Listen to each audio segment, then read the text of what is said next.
Today we're going to talk about how the non-linear way in which the Jujutsu story is told makes the work worse in several aspects, and how the author tries to make it even worse and the fans won't let him.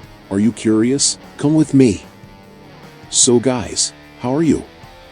I hope you are well. I am the Monio, the interdimensional demon who talks the most about Jujutsu Kaisen on YouTube, and you are on my channel. Jujutsu is an anime and manga in which the story is structured in a non-linear way, that is, the events are not necessarily shown in chronological order. In addition, we have some peculiarities of Jujutsu, which is the fact that there are several protagonists, or at least potential protagonists, but let's go by parts. First of all, I would like to ask you to watch the video until the end. I realize that a lot of people come to comment on my videos disagreeing with my opinions, but they don't watch the video until the end and argue things that I have already made clear here. So if you can, watch the video until the end, okay? In order of release, the first thing we have about Jujutsu Kaisen is the first season, which introduces our protagonist, Yuji Itadori, along with the other two characters who will make up our classic shonen trio, who is the Jujutsu student Nobara Kujisaki, and the other student named Megumi Fushiguro, also known as the most uncharismatic character in the work. This first season is cool, but it's average. It does a good job of presenting Itadori as a protagonist, introducing the other characters that will be part of the story. The problem is that in this first season we don't manage to connect that much with Gojo, which is normal since he is not the focus and he also appears little, as the story initially focuses on presenting the world and concepts of Jujutsu, the many characters with their abilities, and also on Itadori's training. We have a villain who is visually interesting, but who until that moment has no clear motivation, and the characters often act as if they don't understand what is happening, which leaves the viewer even more confused, as we are introduced to a character that it's not really him, and that's a terrible way to present a villain. Even the explanation of how cursed energy works is confusing and incomplete, since we have Itadori who initially did not have cursed energy, but now has it after eating a cursed artifact, and you think that power comes from objects that have this energy. Then we understand that humans like Gojo generate cursed energy in their bodies, so you think it's something that all humans have. But then we are introduced to characters like Maki, who don't have cursed energy, and you think, okay, I'm confused. We also have Yuta, who is mentioned all the time, but we don't have any scene with him, which means that you who are watching simply don't care or are curious to know more about this character, as there is no expectation of anything in action is created. In the first season, Yuta even looks like one of those secret game characters, that you have to play the game first to be able to unlock him. And don't get me wrong, I'm not saying that the first season is bad. It has interesting and charismatic characters, except Megumi. It has good fights, good animations, the world is interesting, but nothing stands out as much. It's a season average if you only watch it. My point is that the things that were released later greatly improve the first season. And most of the problems I mentioned would not be a problem if we had already watched the young Gojo arc in the film Jujutsu Kaisen 0.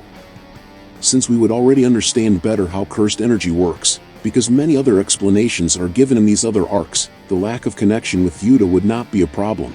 Since we would already know the character, we would understand that there is a relationship between Geto and Gojo, and that in the first season, something is wrong with Geto, apart from the fact that all of their appearances would be extremely striking. If we already knew their past, in short, the first season would benefit a lot if it were watched only afterwards, and not just the first season, but the entire narrative of the story would benefit from chronological order. For example, in the film Jujutsu Kaisen 0, when we finally met the Yuta that everyone was talking about, we also got to know Geto better and his ideology that makes him a memorable villain, but we still have no idea of the past involving Gojo and Geto, and this makes the end of the film somewhat pointless, since in the end Geto isolates Yuta to absolve Rika and take her powers, but Gojo could have gone to help Yuta and killed Geto alone, but instead he sends two of his students, who were clearly going to be defeated, and were easily defeated, so I always found this ending of the film very pointless, until I watched the young Gojo arc. There it is established Gojo and Geto's relationship, so you understand that Gojo probably chose not to fight at the end of the film, for emotional reasons, since he would need to kill Geto, and he wouldn't have the courage to take his friend's life, and that makes all the sense. If I had known that, I wouldn't have left the cinema thinking that the ending of the film didn't have much logic, and my experience with the film would have been much better. So I believe that the best experience for watching Jujutsu Kaisen is chronological order, which is young Gojo's arc, Jujutsu Kaisen 0, first season, and Shibuya Incident arc, and I believe that the understanding of the work for those who have never seen it will be fine best in that order. There is only one problem for those who are watching it for the first time, which is our protagonist, Itadori. Since Itadori becomes worse as a character if you follow this order. Think with me, you watch young Gojo's arc, and you know the duo Gojo and Geto, who are two excellent protagonists, and who work perfectly, one complementing the other. Seriously, I would easily watch an anime featuring the two of them, who even though they are not the main characters of the story, which is currently Itadori, they are the protagonists of this arc, leaving these excellent characters to be introduced to the new protagonist, Itadori, would make it more difficult for people to like Itadori, who doesn't come close to the charisma of Gojo and Geto.